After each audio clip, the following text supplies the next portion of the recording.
Hi, everyone. How's everyone doing today? Hope you had a good holiday or a nice day off. Hello, Shahab. So, holiday shortened week. We have Michael at Mystery Trader. Hi, Brock, Kevin, Itai, and Kastu, Raj, everyone. Tian, good to see everybody. Everyone ready to rock? So, I want to start off with the Dixie, Kevin. Pretty significant support here. We're getting lower highs. Been talking about the short side of the dollar from here and then here. Went home short a piece. I booked it. Probably regret it, but you look at this level right here, and next support is down here at 98.40. So could be we're getting ready to resolve this rectangle and resolve it to the downside. Of course, we need this close under 98.28. It's going to measure back down to here at least 96.5 anyway. So dollar looking weak. The only thing is pounds leading it. Grega preferred the long and cable over euro when he was here Friday. Fade Greg at your own peril. And the euro held right where it had to. Where everyone wanted to buy it when we were up here was right around 8.5, and the low was 870, close enough for government work. And if we start penetrating this 110 level, it's a pretty easy target. See, 110, we didn't take it out, so this is kind of an ascending triangle that's going to measure up towards about 112.50 up here. And actually, the 200-day stopped the market Friday before we got this pullback and went right to the 50-day. You're going to see a lot of different instruments that are trapped between the 50 and the 200. So things are compressing. Looks like path of least resistance is still to the downside. Been upside, downside for dollar, upside for euro. With the pound outperforming, you're getting this pretty nice pullback. I'm not sure if this was it. If you recall, we all kind of liked it here, EG at 87. I actually forgot what Grega was saying here. Was this it, or do we have a pullback and another push up? Didn't get to 61.8 or even halfway back of this. Euro Swiss holding up much better than Euro Pound. Okay, so still think there's a shot for mid 107. You're not going to want to be long under, say, 105.40-ish.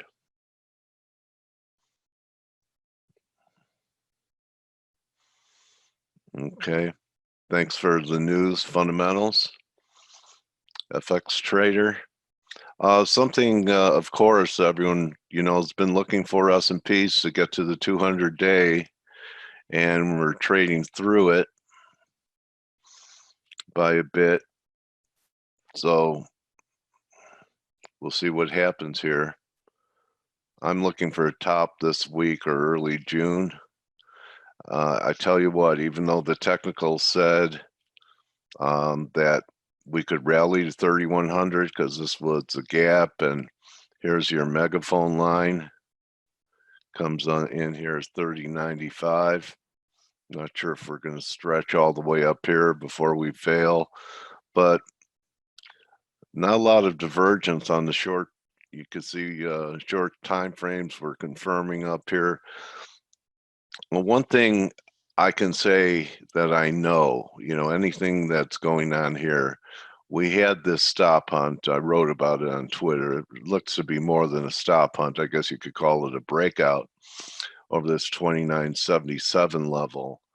And you have some moving averages moving up to the same level. So I would say that if you don't like to hear the ice crack and trying to get an edge on some type of high in the S&Ps, you could probably just wait for this to turn into a breakout failure. And that's going to happen down here at 29.80. And the last thing I'm looking at that hasn't quite been perfect to fulfill the formation is the oil. Finally, if you look at the oil, we have a 1, we have a 2, and we didn't quite make a new high here. We missed this high by about 10 points. So looking to play a 3 driver up here in the crude. I'll give it some time to see if it could take out the stops. The high so far has been 53 here, and the high it needs to take out is 3464. So looking at this, so it's not a huge tell, but all the way up, crude has been recovering with S&Ps, and if you remember last spring, last winter, crude was really getting crushed before the S&Ps really gave up the ghost. So this beginning to lag is kind of a sign on that correlation. So I'm not looking for a collapse in the crude oil market, but I do think once we topped, pull back towards 24 is viable. Could get some type of $9 break in the crude. Just looking for a scalp there. See, was there anything else I wanted to cover? So oh yeah, this time it's not going to hold. It's breaking down. USD CAD tried to bounce one more time. We had this, I called it a hope low, and we rallied back to almost a descending triangle, cracking now. If I want to be constructive, then I'd go with this formation. And I think that's what Steve is talking about, maybe a pullback towards 136.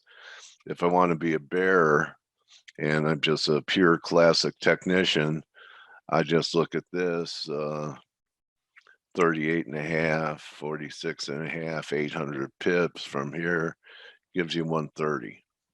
So definitely a heavy look in USD CAD, descending triangle. Take a picture, it's right out of the Edwards and McGee textbook. And really, if we have a breakdown, it's really not late. You're finally getting a signal that you haven't had in USD CAD for almost this 2-month period of it ranging in here. So that's the look that I have, and want to encourage people to become a part of our trading family. And we have a couple, Blake, Gregus Long Cable here, and half size position for Blake in the peso. But you guys really want to try us out for $1, okay? Because you're going to have a hard time finding a better team. You ever hear the expression that what good is anything until it's shared with another? So that's what we're doing. We're sharing it, and maybe instead of you thinking about that you're paying us, we're sharing our work, you're sharing your money. That's what makes it a two-way street. One-way street is you try and get our work or as much as you can get for free. So Blake, did you have a barbecue yesterday? I did, actually. Yeah. How was it? 99, 100? What was it? Hold on one second. I've got to turn down the speakers to my office. Just give me 1 second. Okay. Dang it. Okay. Sorry about that. That's okay, buddy. It was a little warm, but it wasn't, it's not nothing out of the ordinary, really. How'd your Memorial Day go? I watched that miniseries, The Pacific. Oh, that is a great series. Yeah, I like it even better than Band of Brothers, which was about the European campaign. But you liked it better than Band of Brothers? Yeah. Oh, not me. Band of Brothers is my favorite, but yeah, I mean, I love them both, but to me, it looks like the Marines in the Pacific had it a lot.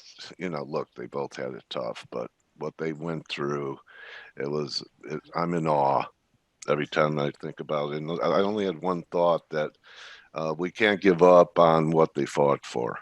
Yeah. And, that we have to fight the good fight too, to hold on to the values that they gave their lives for. Yeah. Yeah, for sure. For sure. Well, I hope everybody had And, a, and what? make pips in the meantime. Yeah, yeah. I hope everybody had a great long weekend. It was, as everybody can see, the S&P has just rallied substantially. We're Yeah. actually above the 200-day moving average. First time we've been up there since, March. What is that? March 5th. Yeah. So we're above the 200-day moving average. We continue to extend our gains. Can we continue higher? Yes, we can. We can, absolutely.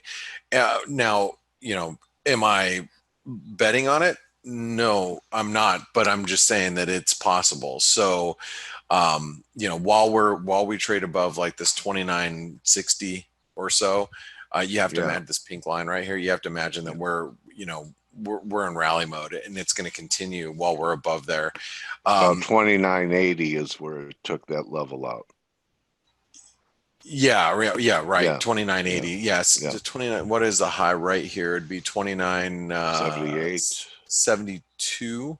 Yeah, so somewhere right around here is going to be like Yeah. the highs. And so while we're above there, you have to imagine that gains can continue. You look at relative strength, it has been divergent. We're trying to break a downtrend line. So, risk is very well bid right now.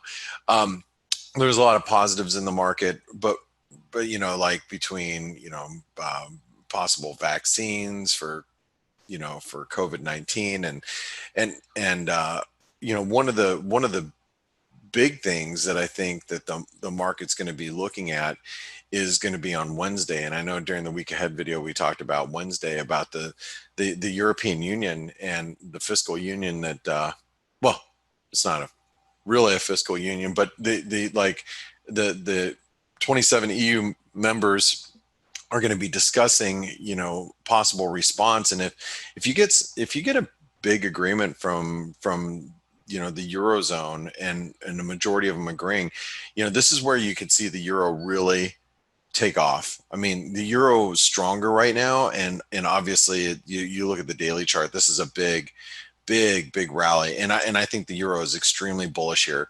Now, if you look at just a technical formation, let's just think about this for a second. Let's imagine we close somewhere around here in the euro dollar. Okay. We close somewhere around here. This right here is a morning star formation, with the big red candle, this, spinning top, and then a big white candle. This would be a very bullish chart that would point a lot higher in the euro dollar. I'm pretty hopeful that a post Wednesday, if it's some pretty good news and the market responds favorably, that the euro is going to be breaking out on Wednesday. It may make sense to have a little bit of exposure going into Wednesday, knowing that you might have to pull the plug on it. But the euro looks at risk of breaking out. When you take a range like we've been in since the beginning of April, right? And you're like range bound, range bound, range bound, range bound. All of a sudden that we're marking 0.5% of that range. That's a setup for a breakout. All right. So that's not saying that we will break out, but it is a setup for a breakout. So I think that's the risk right now, and that's something that I think most of us need to be paying attention to, that we might get a breakout in the euro dollar as early as this week. I think a lot of people are short, euros and long dollars right now too, and so the risk of an accelerated move towards the 111, 112 to 113, I think could happen. And I think we've got to all be, prepared for the possibility of that. And that's why I think that the euro's got to be on your radar going into this week. Also, I've heard that at the end of this month, for end of month, we're going to have some dollar selling. So if you just want to talk about, compounding on that move, That's entirely possible. But some big developments are happening. I mean, you look at the cable. The cable is ripping today, and that is a lot stronger than. I mean, you just look at the pound. It is just on fire right now. And I was like, wow. When I got up this morning and I saw the cable ripping what it was, I'm like, man, that's caught a lot of people off guard, because I'm not short the pound dollar. I'm just, when I got up, I'm like, wow. I mean, that was back after it's already ripped up, from this 120, the low 122s to the mid 123. So very strong move in the cable. The Aussie continues to break out. We talk about the Aussie, going to the 67 cent level, and the 200-day moving average is literally, I mean, we're 30 pips away from the 200-day moving average in the Aussie. The Aussie continues to just rip rip heads off. Kiwi as well. The Kiwi is above these range highs that we've been, kind of bouncing around, and we're about ready to challenge the 62 cent level, which is the lows from, back here September of last year. So, the Kiwi continues to make some. Matter of fact, I got to see where that is. Hold on. Let's see. High, low. We still have some room to get to the 78% retracement, but as you can see, continue to make gains there. The dollar Canadian, I mean, we're breaking the wedge support right now, actually. And so the dollar Canadian looks like it's in trouble. The dollar Mexican peso is testing. These are the levels that we haven't seen since January of 2017. This is the big breakout point. We're currently there basically right now. All right. So, and a 50% retracement. So it's going to be interesting to see if we can get some sort of bounce here. Yeah, I mean, there's just big moves developing all over the market, and we're seeing them just everywhere. The rand, I mean, look at the South African rand. I mean, that's today, just continuing to get pummeled here. Well, I mean, the rand is strengthening. So the emerging market currencies, while they are stronger, like the rand, the peso, you have to imagine that risk appetite is going to stay strong when that's happening, right? And well, like I said, that's exactly what's happening at this moment. So just keep your guard up, and don't get lax here, because the stock market still looks bullish. And like I said, we are above the 200-day moving average right now with the S&P. Let's take a look at this, just what this range extension would look like in the S&P.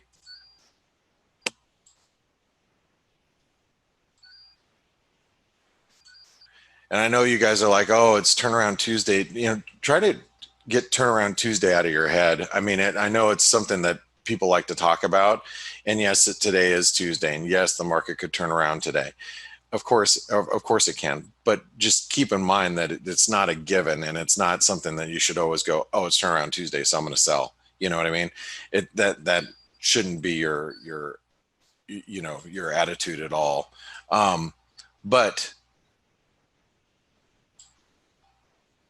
high to low, which actually comes in right here, you can see right there, takes us to 30.33, and we're at 30.11. So that's 127% extension. So you can really extend another 20 points, S&P points here, before we see any type of meaningful resistance. That is entirely possible. So just keep that in mind as we head into today. Let's see, anything. Oh, I did want to talk about the dollar yen. The dollar yen is absolutely getting wrecked today. Well, it's getting wrecked with the dollar itself. But big rejection in the dollar yen at the 38% retracement. I'm not trading the dollar yen right now, but I'll tell you, the dollar yen does not look good. It looks like we're going to roll over here, and push. Now that we're below this little trend line, while we're below 107.70, I think that's where you're going to be on the short side. I think if it bounces today towards 107.70. That's probably the level that you want to be on the short side if you can get it. But just keep an eye on the dollar yen because the dollar is weaker across the board. I personally, I'm looking at the euro, and I think this is worth, the risk of it possibly breaking out today, or this week. But what I'm not going to do is I'm not going to buy it here at the 109.70 level. I want to try to pick it up on maybe a dip towards 109.30, 109.40. That's what I'm going to be looking for today if I can find it. It's just seeing if we can get a dip down towards those levels, because I think that, like I said, the risk of the euro breaking higher, if it happens, you want to be involved at least a little bit, and that's why I want to have like a little piece of euro longs, and then if it does break out, then I'll feel more comfortable about trading it to the long side, or adding to it on the way up if I've got a decent position going into into Wednesday and it breaks out. So, but don't want to overextend myself either. So yeah, and what I'd like to do is, since we have European, I have a couple European partners, it's going to be interesting to get what their take is, especially, well, Stelios and Steve, what their take is on this meeting that's happening and how they feel about the European Union as a whole. So good morning, Stelios. Good morning. Hi, everybody. How you doing? Good morning, Steve. Good morning. So what do you guys think about this big European Union meeting on Wednesday, and what do you think can happen here with the EU members? Well, for me, I saw the headlines by one of the EU members saying, "Oh, we have to be prepared for doing things without the Bundesbank, etc." I think Germany is the heart of the European Union, and nothing can happen without Germany. I mean, that's my opinion. And basically, they were the ones behind the whole idea, right? Germany and France. Well, they're behind what are they coining it? The Franco-German. Yeah, coronavirus relief thing. Right. So, well, yeah. If Germany's behind it, what's the problem then? Yeah, I mean, Germany is the most prudent country fiscally out of all of the European countries. So they have to keep up some kind of level or appearance, let's say. So they're going to be against completely irresponsible fiscal strategies. But at the end of the day, they have to agree on something, because the future of the European Union is more important. In my opinion. So I think there's a lot of noise, there's a lot of politics being played in the background, but in the end, they're going to have to agree on something. What is it going to be exactly? I don't know. But, I think the risk of, people are saying, oh, the European Union is going to break up and this and that. I think in the long term, it might do, but not now. So, Irina just said that Austria and Denmark are against the support grant only fund, and France and Germany will vote for the support fund. And actually, there's two other countries too that are really against. There's like 4 countries in total that are not on, that are not wanting to agree to this. Yep. Not only just Austria and Denmark, but a couple other countries. Netherlands and well, anyway, yeah. I agree. Yeah, there is dissent, but I think at the end of the day, this is all politics, as is everything. So, But do you think it's something that could really, support the euro as a whole? And that's where I think that the market is looking is, whatever they decide, they're going to decide, but will it strengthen the idea that the euro is a viable currency, and it's not just some sort of science experiment, if you will, and they're all science experiments. They all are. Well, yeah, I'm sure. They're all fiat currencies backed by nothing, and in the history of fiat currencies, which started in essence in 1971, the only certainty after 50 years of data that we have is that they've all been depreciating really fast against anything tangible. So far, Steve, not going well. what are your thoughts about the euro here? My thoughts are that if we break above 110, nothing is going to matter on a fundamental perspective because that's going to be a big technical breakout. That's what I think, and I don't think we need to overthink it. I doubt it. They're going to agree to anything that is really substantial. I mean, I can't see, finding support among the important countries to do something like that. But at the end of the day, won't really matter. I think that even from a technical and positioning perspective, a squeeze can really take place above 110. Yeah. And just I want to add to Irina's. She said, "Yes, I'm based in Austria, and I know the government's attitude." So, thank you for your comments, Lorena. I appreciate that. Irina, I appreciate that. And I agree with you, Steve.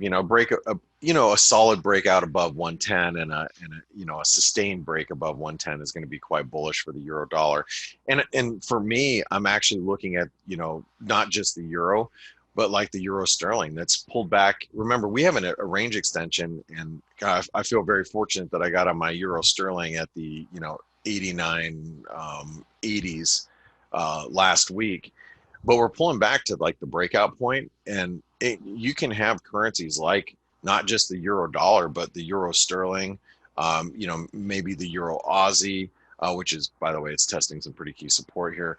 The euro New Zealand, you can have the euro crosses really rally as well, and that's something to think about instead of just focused only on the euro dollar, which I think could really break out above 110. But there are other opportunities in other pairs that you can see some extensions on. So, but yeah, now, Steve, yeah, I know for the longest time, you've been kind of, I want to say, not so sure about the eurozone experiment, and you're obviously in Greece. So how do you feel about like the market looking at the euro as a unified union, if you will, moving forward? Not going to happen easily. I think that making guesses about the future of the eurozone is extremely hard because so many factors play in. If I had to make a guess, it would be that probably the only way for the eurozone to survive in the long run would be to be separated in at least a couple of tiers and have the strongest countries form the core, perhaps with a different currency, and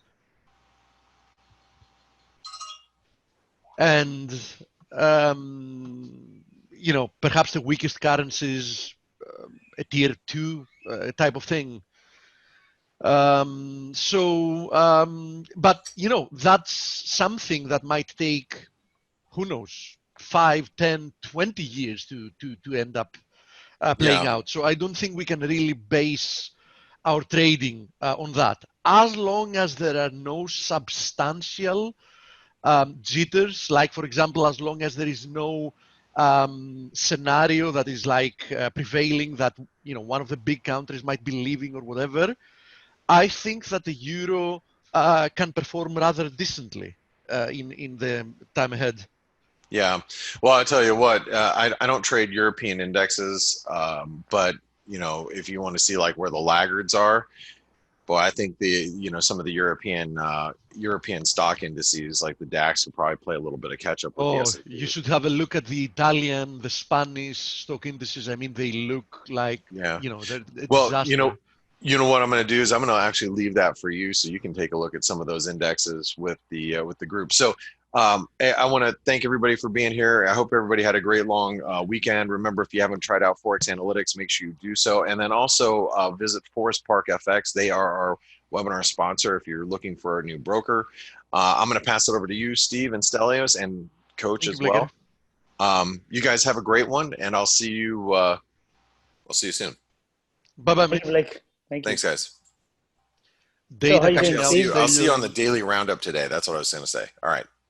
See ya. Data coming out in a second, actually. Let's see. What Use data do we have? confidence. Oh, yeah. Use new No. home sales. No, that's in an hour and a half. It's not now. Oh, sorry, I didn't notice the time. Usually we have data at the at the bottom of the hour, so I assumed it was at 3:30 my time. But then yeah, you're right. We have no data actually for 3:30 my time. My mistake. Yeah, those are for in 1.5 hours. So go ahead, Stel. Yep. I mean, just continuing first on the whole euro thing. A lot of my friends ask me, what do you think about the euro? What do you think about the euro dollar in particular? My answer continues to be, because remember, I don't look at markets intraday or, short-term moves like you guys do. My answer for the last year and a half has been, I am extra neutral. And if you look at the range of euro USD in the last year and a half, it's been between 105 and 115, which in the grand scheme of things has been pretty tight. Obviously, it's going to go up and down quite a bit in between, but overall, I don't see something that's going to push me one way or another. I still think that. Stelio, I'm of exactly the same opinion. I mean, the short term, like you said, 110 is a big level. Yeah, with an asterisk though, having to do with USD yen and Euro USD, I've been saying for more than a year, don't trade them. Like, find something else to trade, which I think has been the best advice. The asterisk having to do with the Euro USD, in my opinion, as I've said multiple times, is that the next big move is going to be higher, whenever that comes. I'm not saying that it can't keep leaking lower until that happens, right? Yeah, I agree with that. But I think that the next big move, I mean, the type of move that we haven't seen in a long time, is going to be higher. Yeah, I agree. So, that's my view on that. And it's been like this for over a year. So enough about the euro. What else? We had today, actually, we had Andy Haldane from the Bank of England, who is the chief economist of the central bank. He actually mentioned that the Bank of England is not, a quote, is not remotely close to any decision to take interest rates below zero. So this actually gave a little bit of a push to the pound, because remember, we are pricing slightly negative rates. And of course, the counter argument to that is, if you see people talking about it, even if they're dismissing it, of course, they're talking about it. So, and in essence, to translate, what he meant is that the stock market levels are nowhere near what they would need to go to negative rates. That's what he meant. yeah, exactly. Because if, we didn't even end up having some of the world indices like the Nasdaq being a breath away from all-time highs, you can bet that we would hear totally different stuff coming out from their mouths. That's what gave the pound a little bit of a push. Obviously, also the pound has been trading in line with risk for the past week. So we said that, which is very weird, actually, right? Yeah, exactly. I mean, it's a short-term correlation, which will probably continue until we're out of this coronavirus thing. So equities rally, the pound rallies. That's what it's been like. Speaking of which, the pound has to make a very important decision here, Stelio, because we didn't fulfill this head and shoulders formation target. And if we do close above this confluence of resistances, among them is the neckline, then there is a very good chance that we're going to be on our way a lot higher. So quite a key day today for the pound, and not only for the pound. I'm going to show more stuff, but what else did we have from during these days from the fundamentals perspective and news? And actually not a huge amount. I mean, we talked about the main things. We continue to have this tug of war between the US and China in terms of what's going to happen. Huawei with the 5G contracts. There's a lot of countries who are saying, look, we're not going to let them be a part of it, and infrastructure and all that. It's huge for the future. So I have to give it to them. They're brilliant. They are brilliant. Chinese or no. I mean, this whole charade is magnificent. Yeah. I mean, now that US stock indices are almost at the highs with all this like stimulus, irrespective of 30 million unemployed people and all that. Now, of course, they have the ability to ramp up the US-Chinese game. I bet you that in the first signs of trouble from the stock market, we're going to get an extra stimulus package in the form of, we've been having nice discussions. We've already started talking about the possibility of moving forward with a level 2, phase 2, phase 3, etc. Phase 2 deal. Yeah, I bet you, and that's going to be enough for some time as well. Yeah, I mean, I think at the end of the day, we're still in this two-way fight between the governments trying to reopen economies and the damage caused by this whole closure. So is the fundamentals, the economics, the hit that we've had over the past months, and which will probably continue, is this enough to bring economic activity lower and indices lower, or are we going back to exactly where we were and better going forward? I think the issue now is that we can safely say that equity markets do not reflect fundamentals anymore. What? That's the thing. Yeah, I know. I've had this discussion with many friends and people who ask me, they say, well, how can equities be up there? We're not even close to being where we were before. Well, it's not the same. It's not a one-to-one relationship. I think I've said this before. I think eventually we will correct lower. You say it's not a one-to-one relationship, but do you know what is a one-to-one relationship? What's that? Let me show you. The balance sheet. This is now a one-to-one relationship. There we go, yeah. Fed balance sheet and that, yeah, exactly.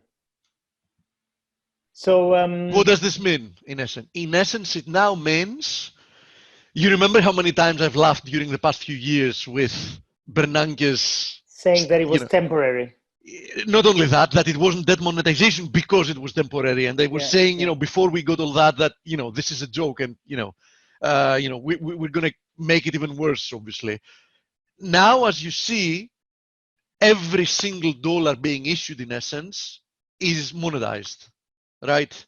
That's amazing. So that's it. I mean, it's a perfect relationship now. That chart should make anyone very scared about dollars, being long dollars. I mean, I know the world needs dollars, and there's so many transactions done in dollars due to the petrodollar and a whole lot of other stuff. But I mean, that just scares the hell out of me in terms of the purchasing power of the dollar going forward. I don't mean today or next month or next year, but going forward. Those things don't work overnight. Yeah, obviously. Yes, I mean, they Dominic don't have their effect.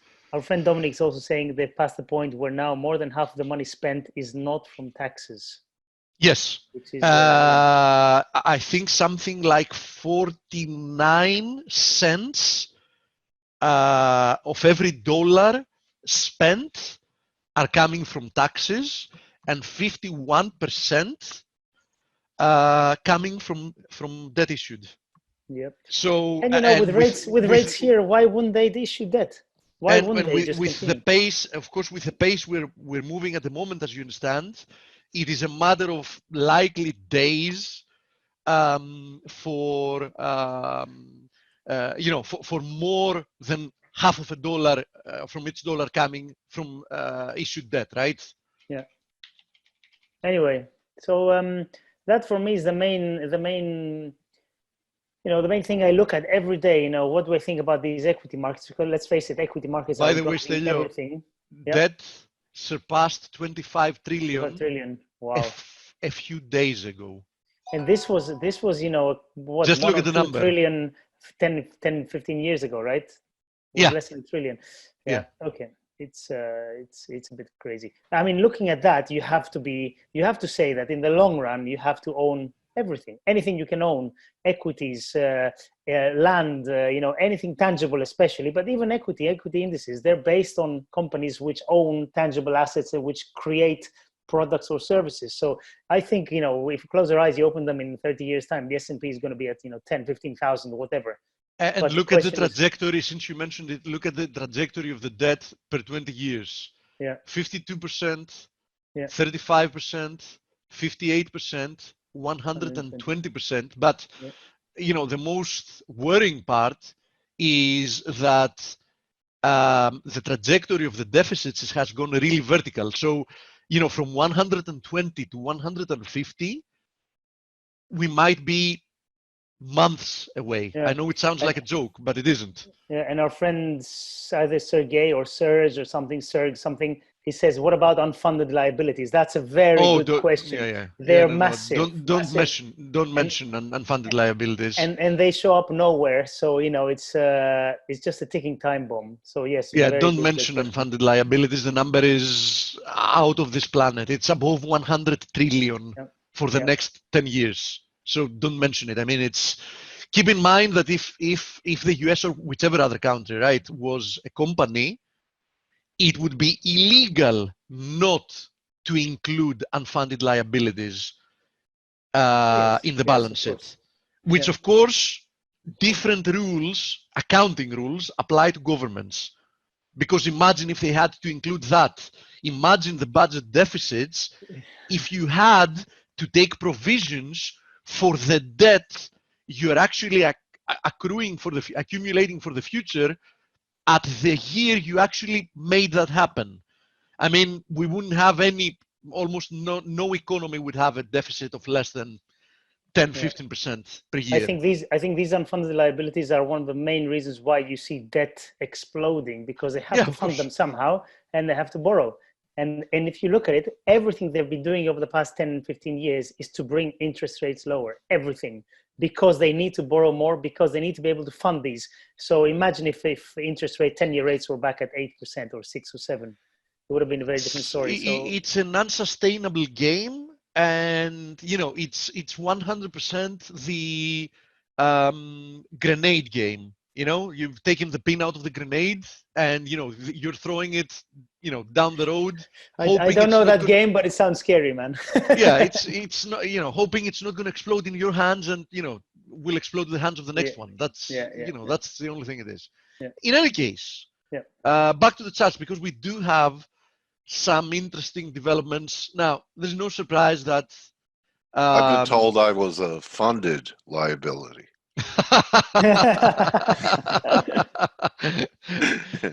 No, only by employers during my life. It's not a surprise that we've broken out from this triangle in the S&P. We said that there is a big likelihood. We had even drawn this, a projected continuation. And I said many times that, listen, whatever the S&P does, expect the Aussie and the Kiwi to do, and of course the Aussie yen and the Kiwi yen. So you see the Aussie, you see the Kiwi, you see here the Aussie yen, you see here the Kiwi yen, which is breaking through a key area of resistance. So looking at the charts, it looks like we might have more follow through in the days ahead. Key area here for the S&P, I actually added a little bit to my shorts today, another quarter, so I'm now 3/4 of a position here. But I do definitely see that we can push even towards the 3140 area, the 78.6. So I'm not sure we're going to see a reversal immediately, because looking at more charts, for example, look at the USD CAD. The USD CAD is in the precipice. Actually, as we speak, it's trading lower, but nobody says that in an hour or so can be back up above this confluence of supports. It's now trading lower from this triangle. And if you remember, many days ago, I had said in advance that, listen, there are two paths forward here for the USD CAD. One of them is that this is the big triangle here, in which case, we break, straight higher from there. The second one is that, the triangle you should be looking for is this one, in which case you should have, this trajectory, meaning another push lower, perhaps towards 136, where we find the 61.8% fib from this move higher, and then higher. And as you see, the USD CAD chart looks very, very similar to the DXY itself, right? Here it is, a move lower, a triangle. Now, admittedly, the DXY has not broken lower yet. And in order for it to confirm doing so, we would need to roughly see a move below 98.50. But I think it's quite likely Euro USD is attacking 110 once again. We know that the Euro USD is the biggest component in the DXY. Another component in the DXY, and this is a beautiful chart, is the USD Swiss. Look at it. This triangle is really running out of space here, right? So, one way or another, we should see, a breakdown or a break higher, within the next few days. I mean, there's not much space left here. So, it looks to me like it's a very decent likelihood scenario that, dollar pairs are going to continue to move against the dollar for a period of time. For the same period of time, we might see the stock market, rally even further before we see some deeper correction, and we see the dollar catching a bid. So that's the scenario I was looking for in the DXY as well since days ago, and it might, with a delay, it might actually play out. So USD CAD, USD Swiss, Euro USD, the cable, I already showed the cable before when we were talking with Stelios, showing that it's in danger of invalidating this head and shoulders formation, which on itself is going to be quite a bullish development. All of them are pointing, as long as we close like that on the day, because we've had quite a big movement while the markets were closed. I mean, US indices, for example, are roughly like 3% higher, from Friday to today. So, we might see some kind of a pullback or even a reversal. I doubt a reversal. But as long as today confirms that this is the case, I think we should see some follow through in the days ahead. Now, I'm still a believer that we're going to see, if you want to find value in owning these things, meaning US indices, commodity currencies like the Aussie and the Kiwi, I think that you should first wait for a rather deep pullback. I'm actually short the S&P. I was long until 28.55. I started reversing from there, knowing that it might take a lot more before we move lower. But I funded my stop loss by being long, and I feel okay by being short. But you need to know what you're doing, and you need to be very careful, because as I said, I don't really see a reversal lower imminently. It might take days. It might happen next week. Who knows? For the time being, risk assets continue being in la-la land, completely disregarding all the damage that has already happened to the economy, including all the added debt to try to somewhat recover from that. Because for some reason, people have started completely ignoring that, even if you manage to throw so much liquidity to the market that, stocks recover, the damage you're doing by, indebting the economy further. If you remember, Dale, I had made the assumption that once we went in a recession, the US deficit would move towards 11-12%. I was mistaken. It seems that it's going to be something like 15%, which was above my, way above my expectations. These developments are extremely worrying and definitely extremely negative for the real health of the economy. For the time being, of course, stocks couldn't care less about it. So, it's one thing making economic predictions, which, you might be good at or not. But, I know people that are very lousy in making economic predictions and make good money from the market. And, people that do the opposite, people that do good economic predictions and, are lousy traders.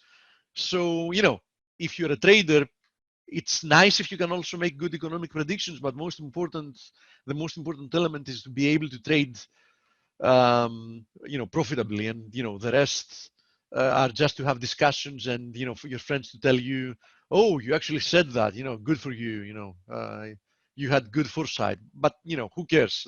that doesn't fill your wallet, right? Now, another pair I'm watching and I'm short actually is USD NOK, still doing very nicely here. Got rejected once again from this descending channel, so so far so good here. Now, gold and silver. Gold on one hand is actually, I want to go to the 4-hour chart for gold specifically. So here's gold. So gold is not appreciating despite this dollar depreciation, but I mean, does this look anything else than a corrective move to you? Because it doesn't to me. I mean, at 20th of May, this is what I predicted is going to happen here, another leg lower and then higher. And if you want to isolate this formation, first of all, we remain above this previous broken triangle. So as long as that's the case, there is nothing really to discuss that will convince me that we should be looking lower. But second of all, I see another triangle here, and the price action looks very corrective. Now, silver, you've mentioned that example many times, Dale. Silver looks a little bit like a beach ball to me. I mean, remains very, very well bid. Seems to have been consolidating in this range, and I wouldn't be surprised to see. Actually, I mean, I'm assuming that I'm going to see at least another squeeze higher towards 1850. I think that silver remains very undervalued, and I think we'll silver have equality in the gold-silver ratio at 96. So I don't know how close we are to that, but the first break. I can tell you that with the rate we're moving, we're not far away from it that's anymore. What I mean. That's why I brought it up. Because we're at 99.30 something, but just look at how little time it was required for us to move from 130 to 99.40, right? Yeah. And well, I'm just talking about equality. The first break was 20. I know what you mean. From this move lower to that move lower. Yeah. Absolutely. Yeah.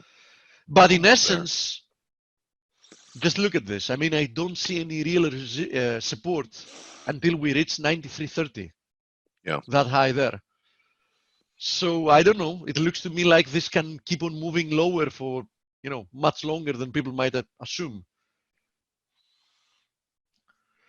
Let me go through some of the questions and see what people want to have a look at.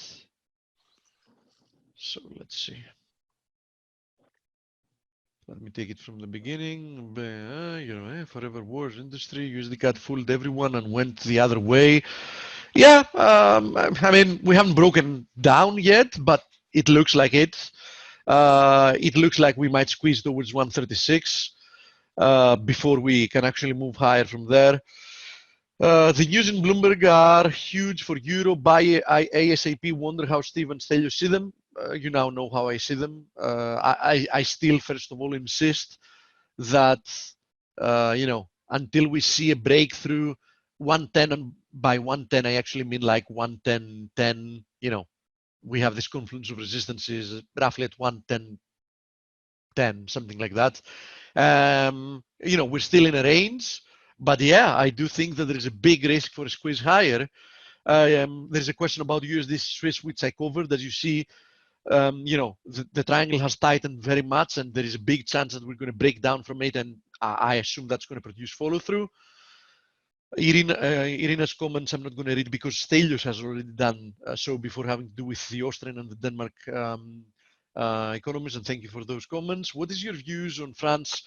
Yeah, the CAC. No.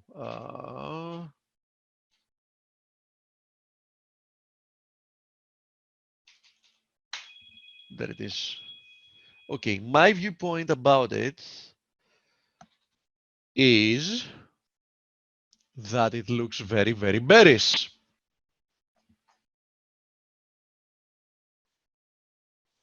Because it's one of the many European indices that more or less shares this type of a formation, which is a big recovery that when you trade it in the shorter term, it looked like a big bull market, but in essence, it's a big bear market rally. So you can see how weak the recovery is in comparison to US stock indices, and I expect that all of those are going to fail. If you see the Italian, the Spanish stock indices, all of them look more or less the same. So look at the damage, the technical damage here, and you'll see that the probability of a new high from here is a very low probability. Exactly as US indices looked before they really got propped up by unprecedented amounts of liquidity, right? And the Fed having to make 10 different special purpose vehicles to, in essence, buy everything out there, everything. Keep in mind that the Fed's balance sheet has increased by 3 trillion in a matter of 2 months. But as long as in the Eurozone, there are countries like Germany, thankfully, in parentheses, my personal opinion, thankfully, there is no chance that you can see that kind of a monetary insanity at that extent, happening in European countries. And as long as that's the case, as long as we can't get like a huge bazooka, expect the technical damage to prove to be, the proper indication, which means I don't know if we can actually post another leg higher from here, or if we're gonna just, straight fail from there. But I expect that even if we, rebound a little bit further, there is absolutely no way that we can cover all this before we turn lower once again. And if that happens, it's going to take a long time. It's not going to be an easy process. It's not going to be like a 2-month,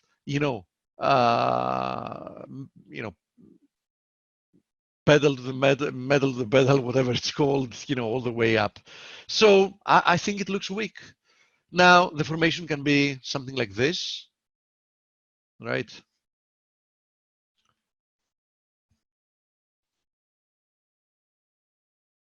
Something like this,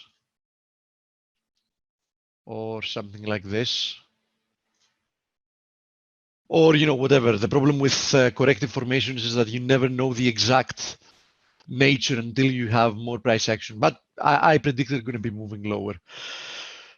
This means the S&P Euro shooting up. Yes, the US also passed the point where now more than half of the money spent is not from taxes. Yes, that's almost true. As I said, it's 49 cents on the dollar, but I think it's a matter of a couple of months worst case scenario before more is coming through issuing debt. Unfunded liabilities, we talked about that. The US is blocking companies from China from doing business in Israel. They are worried because of security reasons. Gold, silver, platinum, Italy index, Spain, IBEX. Okay, listen, here's the IBEX. As you see, same thing with the French indices, different formation, but still same type of thing. So, we might see another leg higher. We might. Something like that. But in any case, I think that we're going to be moving lower following that. Italian stock indices don't look different. It's more or less the same thing. Gold, silver, platinum. I covered those with the exception of platinum. So let's have a look at platinum. Platinum, here it is. So platinum still recovering, but keep in mind, I had said in advance that this 875 is a key area of resistance, and we got rejected initially from it. And I wouldn't be betting on the bullish side as long as we're close to it, right? You're not buying something close to a key resistance area. So bottom line, yeah, I think that platinum is extremely undervalued, fundamentally speaking.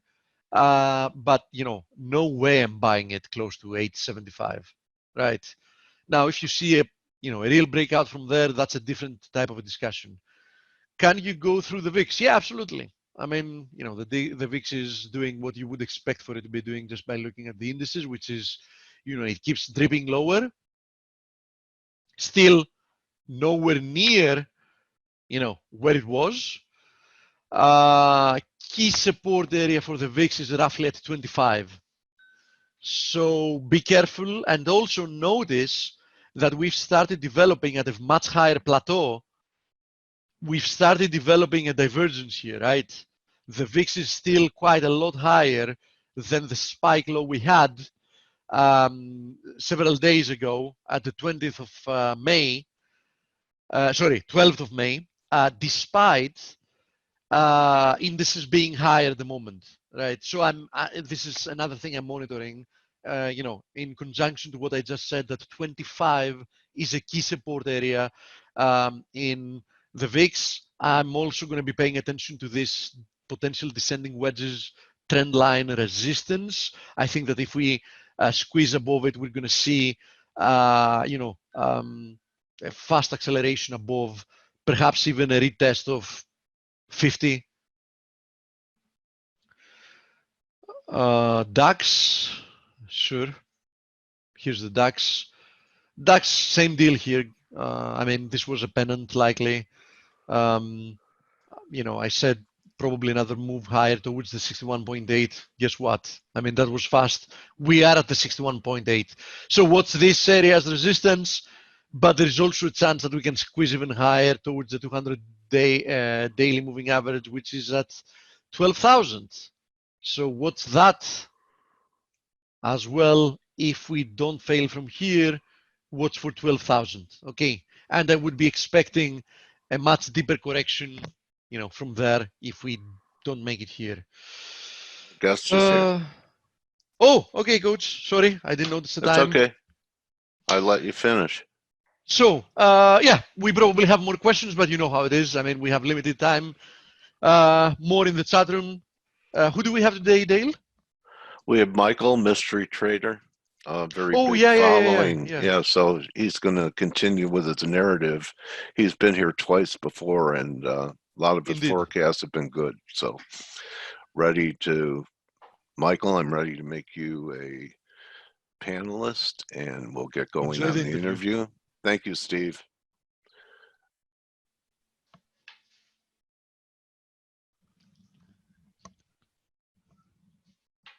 Do you need any help, coach? I don't think so. Dale, can you hear me? Got you, Alex. How are you, buddy? Good. How you doing, brother? How are you, Michael? Good. I'm good. It's Alex here. Sorry, I don't know if Oh my God. Oh yeah. All right. So, really looking forward to hearing your. This is the third part of the market trilogy of yours, correct? Correct. Yes. This is actually, believe it or not, this is actually our 1 year anniversary, Dale. Oh my gosh. All right. Happy anniversary. Yeah, I know. I didn't bring any flowers or chocolates, but I definitely brought a lot of gifts for you. Yeah, I bet you brought great content. And do you know how to share your screen here on, one Zoom? second. Let's see if you can, if the frequency of your appearances can be higher or lower than launching of quantitative easings. Yeah. That's actually, I mean, I don't know. I might be having trouble keeping up with that. I know. I know. It's going to be quite tough, right? All okay, right. so can you see my screen here? We've got it. Oh, yeah, perfect. Awesome. All right, well, obviously, good to be back. I appreciate Dale inviting me back on.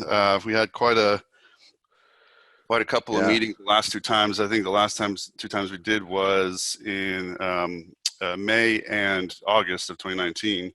So I kind of wanted to open up for those that maybe didn't view last time, kind of do a recap of part 1 and part 2, and then we'll kind of get into where we're at now in the global economic backdrop.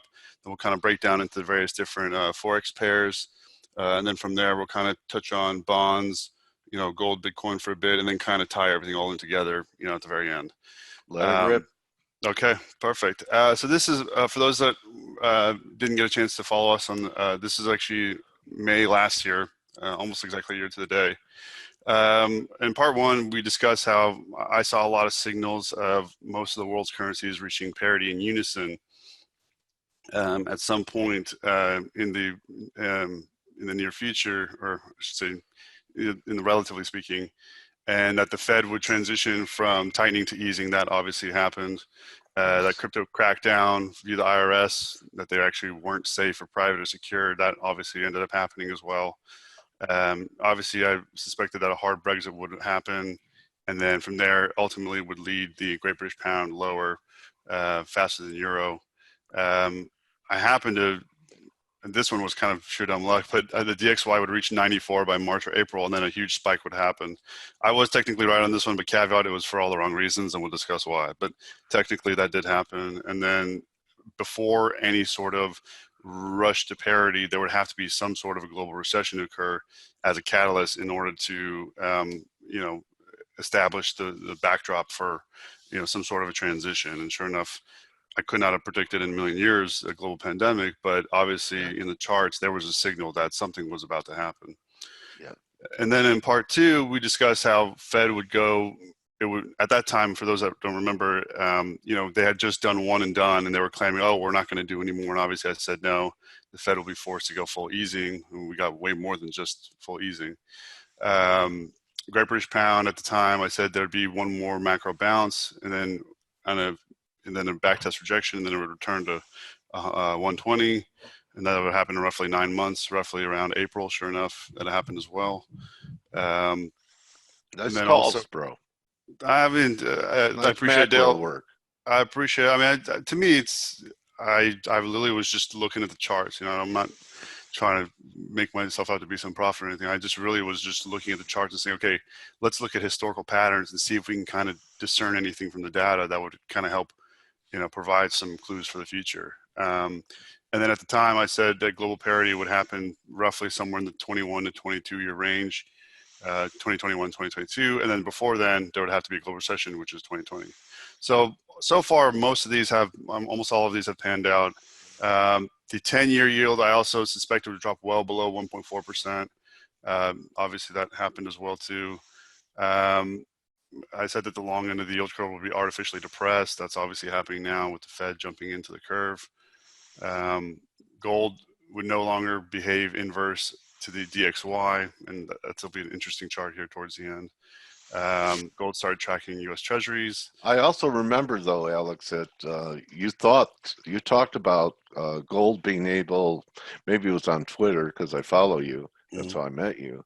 That you thought gold could rally to about 1,600 into the spring. It did, yes. 2020. So, and you thought the dollar would weaken during that same time frame and into the spring. So those two were good calls. Thank you. I appreciate it. Yeah, and I kind of get towards the end, but gold. So I said that gold would be tracking bonds, and sure enough, they were lockstep. I have a chart for that, which will be great to look at. And then that gold would ultimately be used as a weapon against crypto, moving that ratio higher. I have a chart for that as well. And then eventually, gold will be above 2,500, and we're en route to that now. Two things I was wrong on. One was extreme CAD strengthening. I don't think that's necessarily still wrong. I think I was just early on that call. Obviously, the crude crash definitely hammered the CAD significantly because it's such a sensitive to global oil prices. So that kind of weakened the CAD. So USD CAD obviously shot up. And then gold actually never ended up dropping below 1,000. I'll actually explain why, although I was wrong on that one, why this actually further proves the theory correct ultimately, because I'll go explain case by case how that's actually a good thing for both gold and also for the total narrative. So from here, now where are we now? You know, and this is kind of, I just want to take a moment to kind of get a backdrop of where we're at. You know, although the actual cause or catalyst of the global recession was impossible to predict, ultimately there were signals in the charts, on the big macro charts. You know, obviously coronavirus is a black swan. You know, there's a known knowns, known unknowns, and this was an unknown unknown. There's just no way any of us could possibly predict this, but it is highly coincidental that, you know, coronavirus provides the perfect backdrop for not only the consolidation of potentially currencies, but ultimately political power. And this also ties into the global Forex parity thesis that I spoke about last year. On top of that, this is the worst employment recession we've had since the Great Depression, and literally all the jobs erased so far were erased everything from all the way down to March 2009 in just 2 months, whereas in the Great Recession it took 18 months. So this is kind of the general backdrop of where we're at now. Obviously these are very trying times for a lot of people, and obviously everyone out there, hope you're safe and sound and happy. But it's more importantly, I'm not here to talk about the virus. I'm not an epidemiologist. None of us are. We're here to look at the signals and see what kind of trading signals we can deduce or decipher from a lot of the data. So this is kind of just a basic economic reality check. Thus far, we've had 39 million jobless claims already, yielding so far in a 14.7% unemployment rate. I doubt that's peaked. It's probably going to get a little higher. We have $2 trillion in the first stimulus package, and thus far this year, the Treasury is looking to issue over $3 trillion in debt. And keep in mind, this is happening in a period where the Treasury has to issue $3 trillion in a period of reduced tax receipts, and obviously the IRS has delayed their tax deadlines and thus whatnot. So never before has the dollar been under such pressure, going back literally decades. And so, well, how does this affect the overall COVID reaction on global debt? Well, as a part of my thesis, I said that the global elite need to create a condition in order to bring about some kind of a globalized world currency. In order to do that, you have to go through a 4-step process. And this process, it's no coincidence that this playbook that I'm showing right here now is taken basically directly from the IMF. And I don't think it's a coincidence that Christine Lagarde also happens to be the head of the ECB. I mean, this was essentially her playbook. And you even hear kind of rumors about new Euro bonds and kind of a higher supernatural form of debt in the Eurozone. So they're already starting to talk about a lot of this, but essentially the 4-step process is: first, you create a global recession to weaken sovereign strength to the point where that'll transfer power from national bodies to kind of super governmental bodies. You have the WHO, IMF, and so on and so forth. And then in part I kind of two, felt that way too, that it wasn't an accident that Lagarde, with her background, would move to the ECB during the credit crisis. No, and we discussed that both Ursula and Christine Lagarde moving into their key positions. In part 2, we talked about them putting their chess pieces in place. Okay. This was literally their queen chess piece, no pun intended. Okay. She's literally the queen. So that is not a coincidence whatsoever. I mean, she's not even a central banker; she's a politician. And right. She's not really bound by any, whether it be Austrian or Keynesian or any kind of form of economics. She's just a politician, and essentially she's the perfect pawn. She's not even French. She's no. a one world new order gal. Oh, for sure. Yeah, absolutely. Yeah. Okay. And then once this initial global recession would happen, that would force some sort of expansion of central banks' balance sheets, in this case, the Federal Reserve, and that would force to issue some sort of extreme stimulus response, similar to 2009. But at the time when we discussed this last time in August, never in a million years did I think, have you told me 12 months from now we'd be issuing $2 trillion in debt, I'd say you were crazy, But sure enough, this is our reality now. And so in part step 3, you would then monetize extreme new debt expansion through new issuance of both new government-dominated debt, treasury bonds, and also to devalue existing national currencies. So just in this 2-month period, it's hard to believe, but from beginning of March till now, we're already done steps 1 through 3, which is kind of scary when you think about it. And then the transition from 3 to 4 is going to take significantly more time, but that's essentially to provide a global currency as some sort of supranational lending mechanism that then countries can then draw on.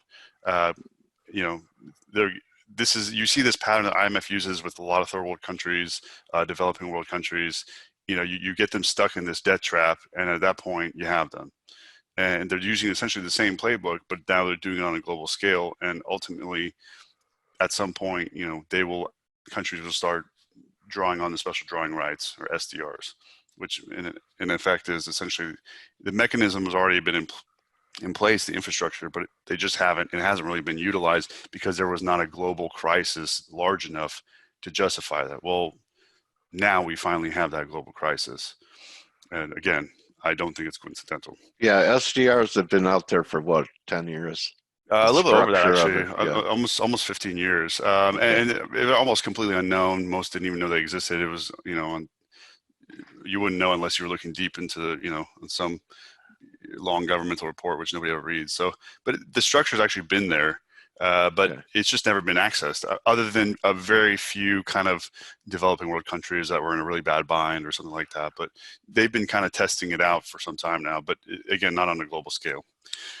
So that kind of brings us to like the Forex update, and I'll kind of break down through all the major currency pairs and kind of what signals they're sending, and kind of, you know, retouch back on some of the motifs and narratives we talked about last time.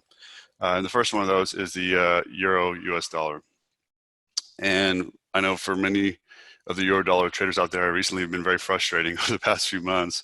And I've kind of gleaming over Twitter to kind of see what the general consensus was, but not a lot of people are understanding why the euro was so range bound currently at the time. And the real reason is that on the monthly chart, if you look at the monthly Bollinger Band, it's a complete flat brick wall. And anytime you have a very, very flat monthly Bollinger Band, it acts as either a hard support or hard resistance. And that lower Bollinger Band was between 1078 and 1080. And it's just been hovering in there. And earlier in the month when we were down, it was kind of curled a little bit downward, but now it's completely flat on this bounce. And I think that this supports the thesis that, you know, last time I talked about, we're going to have this long sort of cyan consolidation period, which I'll show in the chart in a second, and we'll come back to this.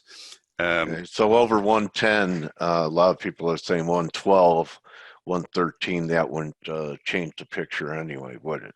No, in fact, I'll get to the actual targets in a second, but right. I actually think based on what I'm seeing, and I'll kind of explain, tie all the pairs in, that there is a very real possibility we can pop back up to either the 50 or even this blue trend line once more, which the red 50 monthly moving average, excuse me, is at 1142, and the blue trend line is at 1145. So somewhere in that 1142 to 1145, and I'll kind of these are just random targets. I'll explain why I think that is. But thus far, Euro seems to be pretty, and ironically enough, this one technical indicator is, you know, holding much of the Forex world hostage, because it's 57% of DXY, which a lot of other currencies pull their signal off of. So it really is a very, very key critical technical indicator that a lot of people may not be looking at particularly, because most people don't look at, you know, very long monthly charts, but this is very key. And so definitely always keep this one indicator in mind. And until that really starts to curl down or open up, you're not going to be able to have any sort of measurable move to the downside, which actually ties into my thesis, and I'll explain why in a second. And then on the next chart here is the British pound dollar pair. And back in August, I predicted, this is right around here, this was the last time we spoke, that we were going to have some sort of a 9-month bounce off this green line, exactly like this period here. And if you looked at two periods that are extremely analogous to one another, you know, you have bounce up into a 13 and 50 monthly moving average, and then come back down, and that this period would be exactly 9 months. Sure enough, it actually ended up being exactly 9 months at this time again, and you're seeing this kind of same pattern developing. Nice. So this pattern, this is kind of the last throws before you have some sort of a major move. And in this case, the previous one, there was a big drop, and then there was a back test, and then went lower. I'm not sure if this pattern will necessarily repeat, but just be aware of it. But you can see here that the lower Bollinger is starting to curl downward. And in order for this pattern to prove that it's going to take the next leg down to parity, that it has to happen in June. So in the next 30 days, we'll know if this is actually panning out. And sorry, there we go. Yeah, and then on top of that, I wanted to also take a look at the pound euro as well. And this is also a very interesting chart. And the last time we spoke, we were actually right here. We were hovering right at this orange key trend line which is very analogous to the previous orange period back here between 03 and 08, coincidentally, right before recession. And when I discussed that, I said that we would have, 3 test bounces, and then we would have some sort of a breakout of the 50 monthly moving average, but it would be a head fake signal at this purple arrow, and then you'd have the true move happen. Sure enough, the exact same pattern textbook is happening yet again. You had a false breakout above the 50, possibly, to trap bulls or get people, in, and then position one way, and then right at the purple arrow, and sure enough, we're now starting to roll over hard again. So, and if we look at the MACD, these are customized MACDs here that I designed specifically for this chart. You see you have a very similar pattern. You have these kind of periods where they're touching again, and then it ultimately ended in a centerline, a bearish reversal rejection. Sure enough, we had the same exact pattern here, MACD touch, and then it finally had one last pop up in this, 50 moving average overshoot, and then now it's starting to roll over and starting to cross bearish. So this two sides. Why do you pair it pound euro instead of euro pound, which is how it's traded? Any reason? Yeah, the reason I do this is because it ties into the global Forex parity thesis, so that all the charts are moving downward. So it's just more from a graphical standpoint, just to kind of illustrate, because ultimately, they're all above parity. So I invert the chart in order to kind of, show them kind of going in unison. It's just more from a graphical standpoint, nothing else. I got it. Okay. But you can use this obviously inversely and trade on it. And then also, if you look at these previous periods, you had these kind of, anytime you have a stochastics cross below the 80 line, that's usually a very bearish signal. It happened one here, right, the last time this happened, and sure enough, it's happening again here. So the pound euro is starting to show signals that it's going to have its next major move to the downside. And now I don't necessarily think the move is going to be nearly as drastic this time, but I do believe it's going to go and revisit this blue, bear channel support, similar to it did here, and then it'll kind of consolidate. This last spike was just because of the 09 bottom, and it kind of really flushed out. But if you look, now that we're within the parity window on pound euro, I hypothesized last time that the pound would have to move faster to the downside than the euro in order to reach parity, because it's obviously further away. So the pace at which it would have to drop would obviously have to be faster. So in that scenario, pound euro would have to drop. I would also have to be moving in a downward pattern on a relative basis, as it would have to be basically beating euro to parity. And ironically enough, if you go back to this chart here, the euro dollar chart, now is the perfect opportunity for the pound to kind of get a head start, so to speak, because euro is showing a decent support right now and a possibility of one more potential bounce, whereas pound is actually pretty much ready to go if it's, if it can just break through the support. So that would also tie into the thesis that the pound is going to move faster. And then, last time in August I spoke how I thought Brexit was actually a part of this. I didn't think that was a coincidence. I think a hard Brexit was actually one of the tools that the central bankers and global bankers were going to use to kind of, exacerbate or accelerate this process. Okay.